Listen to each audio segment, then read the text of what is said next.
kwibuka no gusabira abihaye Imana bo mu Rwanda bavuye i Gakurazo ku itariki ya gatanu z'ukwezi kwa gatandatu 1994. Hari abapadiri batatu barimo Musenyeri Ingoye neza ari we uyoboye uyu muhango, ndetse n'abandi bapadiri babiri. Hakaba hari korali abaririmbyi bishyize hamwe benshi, bakaba barimo kuririmba indirimbo itangiza misa. Murayumva.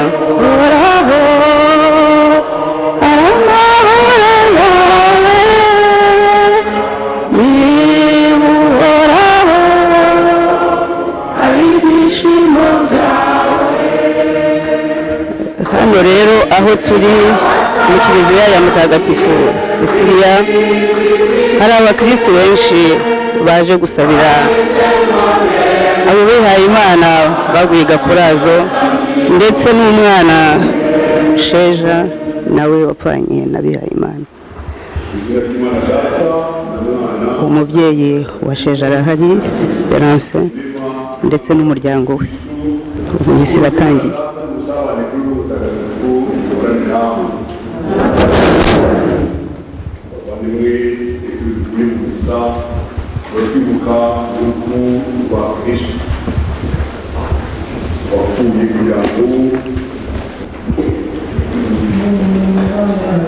Misi irakomeje, haje indirimbo yo gusaba imbabazi.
Yesu arakomeza ajya mu mugi witwa Nayini.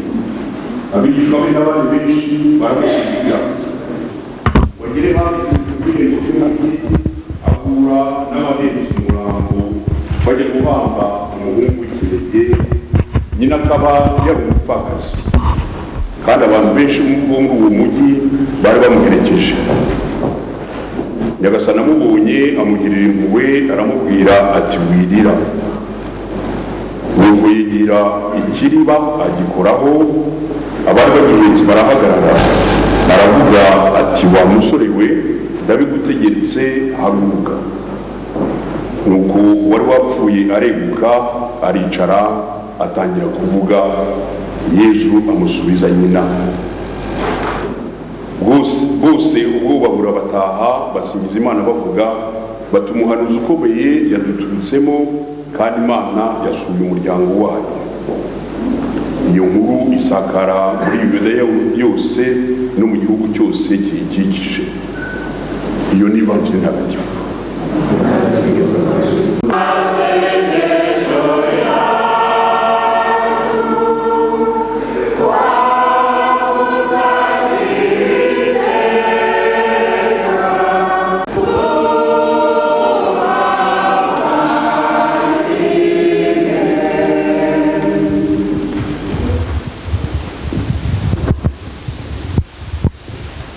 Nyagasani Imana turagushimira kuba twateraniye hano kwibuka abacu, uduha imbaraga zo kwihangana, bagiye tukibakunda tukibakeneye, ariko tuzi ko bicaye iburyo bwawe nabo barimo badusabira. Tubibuke dukundana twubaka igihugu cyacu turi abantu bunga ubumwe. Mana tuzi kuri kumwe nabo, turabibuka kandi udufashe gukomera. Turagushimira.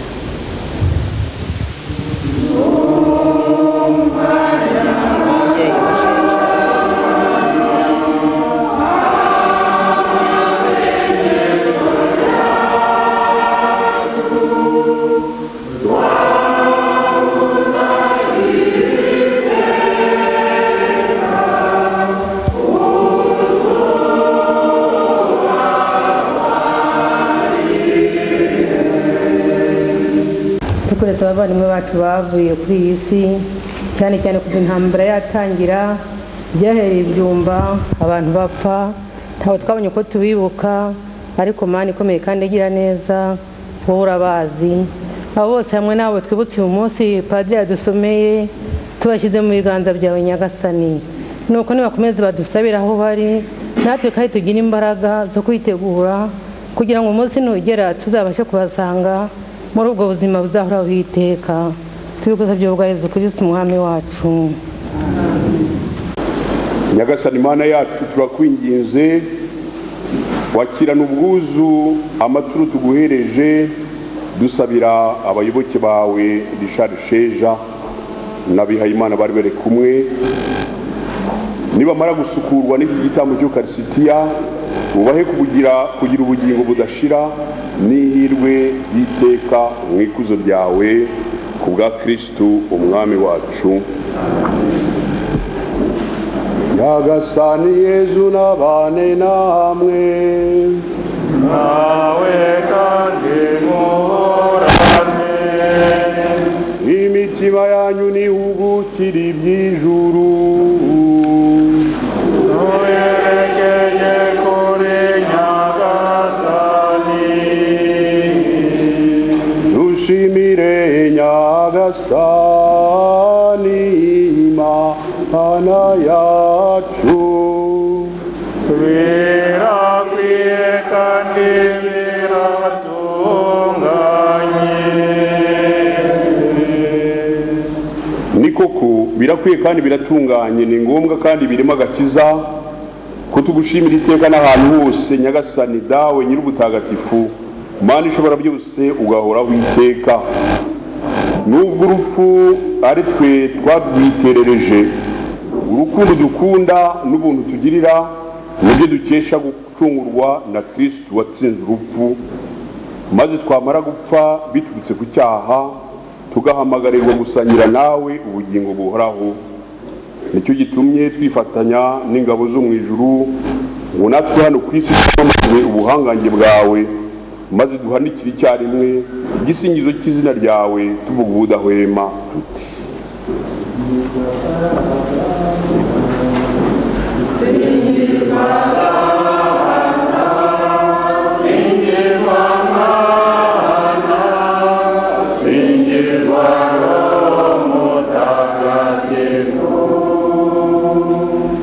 ko uri nyir'ubutagatifu Nyagasani, kandi ikiremwa cyose wahanze kigusingiriza ukuri no ku bubasha bwa Roho Mutagatifu, kandi ntuhweme kwikoranyiriza umuryango kugira ngo ujye ugutura igitambo kitagira inenge guhera mu burasirazuba kugera mu burengero bwaryo. None rero Nyagasani Imana ishobora byose, tukwinginze twiyoroheje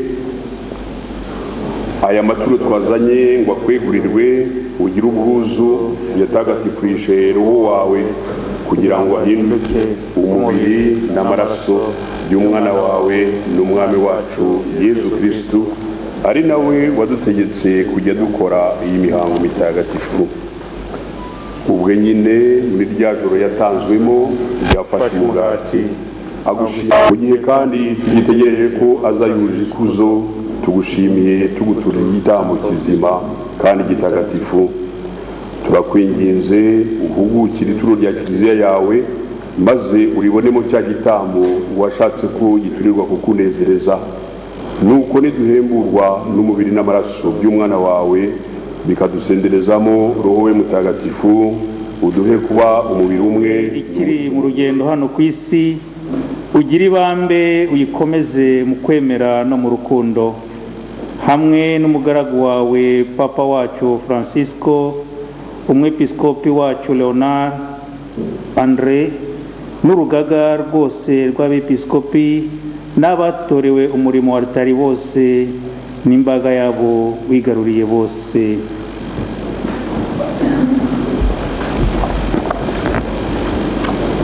kiri mu wumva amasengesho y'uyu muryango washatse ko ubushengerera kandi dawe nyiribambe abana bawe bose batatanye ugira imbabazi ubahurize mu bumwe. Nyagasani wibuke abayoboke bawe tusabira uyu munsi, Vincent Nsengiyumva, Joseph Ruzindana, Tadeyo Nsengiyumva, Mutabazi Dionisio, Rwabirinda Yohani Maria Vianney, Gasabwo Innocent, Uwimana Emmanuel, Ndaberetse Sylvestre, Ntamugabo umwe Bernardo, Murigo François Saveri, Kayibanda Alfredi, Gahunzire Fideli, Rusinga Yohani Batista na Sheja Richard. Wabahamagaye kuri iyi si, ubavana kuri iyi si, maze ubwo bunze ubumwe n'umwana wawe mu rupfu rumeze nk'urwe, ubahe no kuzamwishushanya mu ikuzo rye igihe azakangura abapfuye bakazukana imibiri yabo, maze nubwo isanzwe ifite agaciro gake akayishushanya n'umubiri we wuje ikuzo. Wibuke n'abandi bose bapfuye bavuye muri ubugingo bakunyuze, ugire impuhwe ubakire mu ngoma yawe, aho twizeye kuzatura tugasenderezwa ikuzo ryawe hamwe nabo iteka ryose, igihe uzahanagura amarira yacu yose, kuko tuzaba tukureba n'amaso yacu nk'uko umeze by'ukuri. Mana yacu tukazaba dusa nawe, uko ibihe bizahora bisimburana, maze tukagusingiza ubuziraherezo ku bwa Yezu Kristo umwana wawe, ari nawe nyine isi ikesha ibyiza byose uhora uyigabira. Dawe Imana ishobora byose, icyubahiro cyose n'ikuzo byose ubishyikirizwa na Kristo, ukabihabwa hamwe nawe, ukabihemba muri we, umwe bwawe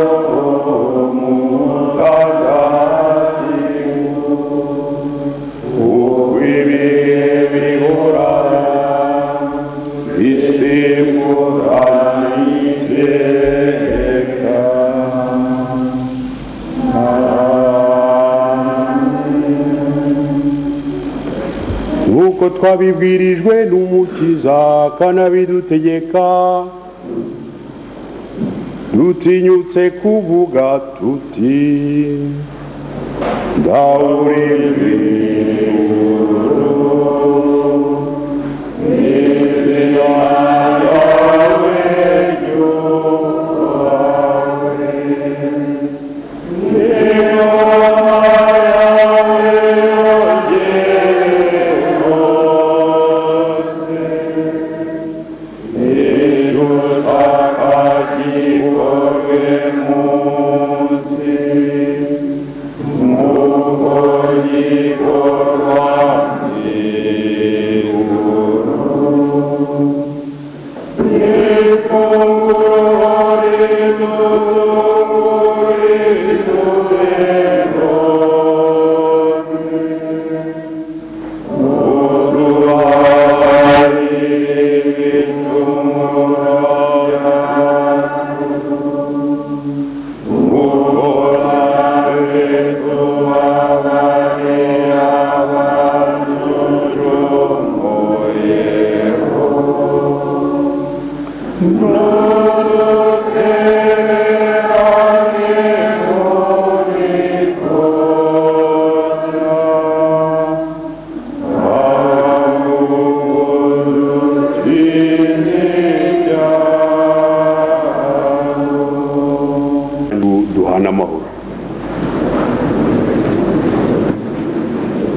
imana amahoro ya Kristo nk'uko Musenyeri Nguye neza uyoboye iyi misa abivuze. Mwese rero abakurikira uyu muhango wo kwibuka no gusabira abihaye Imana ndetse na Sheja n'undi mwana utashoboye kumenyekana ariko Imana ikabimuzi, uyu muhango witabiriwe n'abantu benshi rwose benshi. Kiliziya hano ya Mutagatifu Cecilia yuzuye, abantu babuze aho bicara. Biragaragaza rero ko bitabye Imana rwose Imana ibakire. We harimo Sisi Evariste n'abandi barakurikiye benshi, ariko nuko nyine abapadiri bahari bahagije, ariko bahazwa biribuza gufata akanya kubera ko abantu ari benshi rwose.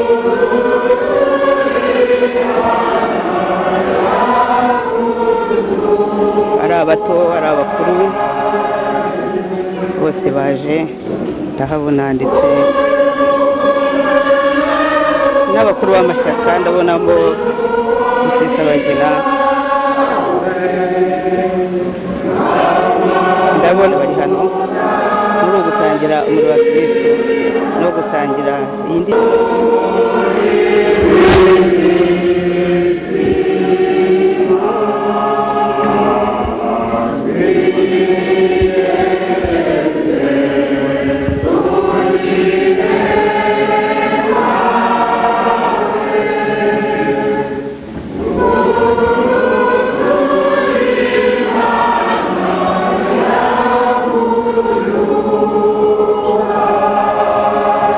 Nabonye ko no hanze hari abantu benshi bahasigaye batangiye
umuhango gusangira umuriro wa Kristo barangiye. Ubu ni umwanya wo kugira ngo Kristo yituganire, buri wese ashimire Imana kuba gusangira n'abandi. Nyagasani Imana yacu, twebwe abamaze guhemburwa n'iyi Eucharistia ntagatifu turagutakambira twiroheje ngukize abayoboke bawe ibyaha byabo byose, maze bakomorerwe ingabire yo kuzukira ubugingo bw'iteka ku bwa Kristo umwami wacu. Amen. Nyagasani Yezu nabane namwe, nawe kandi muhorane. Ushobora byose naduha umugisha, Imana Data na Mwana na Roho Mutagatifu. Amen. Tujyane amahoro n'ibyishimo bya Kristo. Dushimire Imana.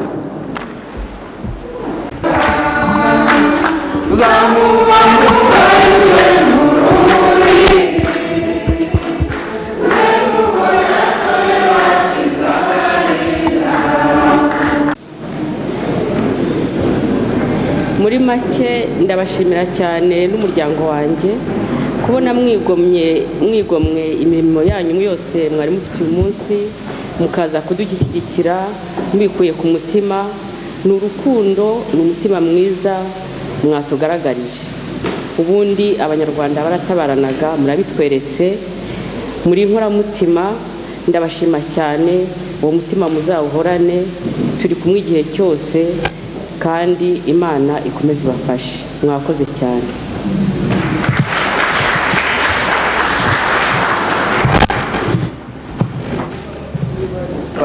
Hari abafite amatsiko yo kugira ngo bamenye koko ibyabaye i Gaturazo, cyane no kumenya ukuntu uyu mwana yagiye nawe bakamwica ari umwana mutoya, ndetse n'undi mwana izina rye ritashoboye kumenyekana, ariko uwo mwana akabazwe n'Imana.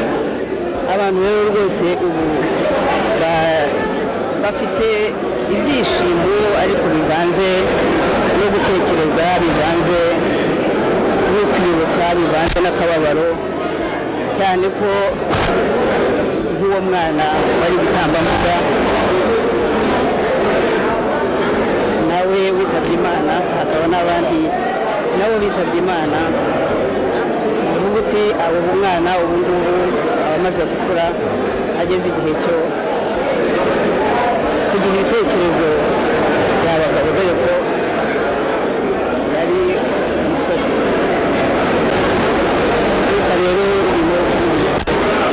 abantu rwose barimo kugenda baramukanya, ko ari benshi cyane rwose, barimo kuganira. Si mwiza, duhuye n'abavandimwe, turasabanye, mbese bakomeje kutubwira ngo abacu bapfuye dushobora kubashyira ku gapapuro tukabandika, ariko njye narebye abantu twatakaje ntabwo twashobora kubandika, ariko Imana irabazi. Noneho muno munsi bibaye byiza ko noneho natwe tuje kubashyira mu ngobyi y'amasengesho, kandi ahubwo nibo banadushyiramo, kuko ijuru baririmo. Barahohotewe, bararenganye, mbese muri make uyu munsi watubereye urwibutso, watumye dutekereza byinshi, ndetse ntiwatumye ntekereza n'igihe intambara yatangiriye. Ntabwo sinabona uko mbivuga, ariko Imana ishimwe cyane, kuko aho bari twize ko tutazahabasanga. Ni abagabo bagiye kutuvuganira, tugira imbaraga natwe tuzabasangiyeyo. Amen. Murakoze mubyeyi, murakoze. Ndabona bakomeje gusohoka, bakomeje kugenda baramukanya, ariko hano hari umugabo Rusesabagina, akaba ari umwe mu batunganije uyu munsi. Turagira ngo atubwire uko abonye iki gitambo cyane kigenze. Nyakubahwa Rusesabagina. Urakoze cyane Madame Agnès, nagira ngo ngushimire yuko umpaye aka kanya ko kugira ngo nanjye nyuma y'iki gitambo cya misa ushobore kugira icyo nabwira bene wacu twese twaje kwibuka. Uyu munsi ni koko ni umunsi wa Sheja, ni umunsi wa Senyeri, ni n'umunsi w'izindi nzirakarengane zapfuye uwo munsi ku itariki ya 5 z'ukwezi kwa gatandatu muri 1994, ndetse n'izapfuye mbere yaho n'izakurikiye ni mu minsi yakurikiyeho.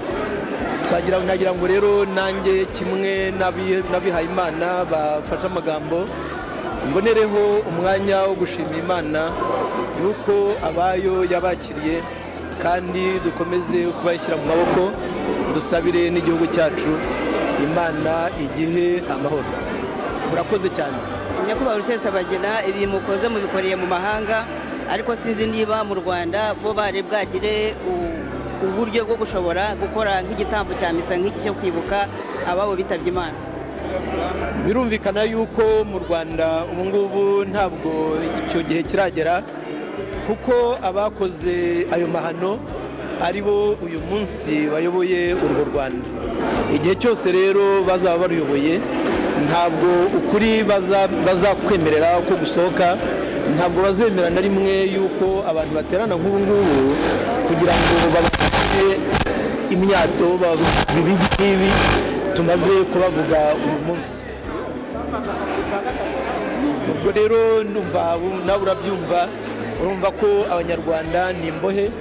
Ntabwo rero imbohe zifite uburenganzira bwo kurira, ntabwo imbohe zifite uburenganzira bwo kwibuka. murakoze. Reka nubwo uyu mubyeyi Esperance yego arishimye aranababaye, iki gitambo cya misa kirangiye we arumva afite ku mutima we bimeze biti.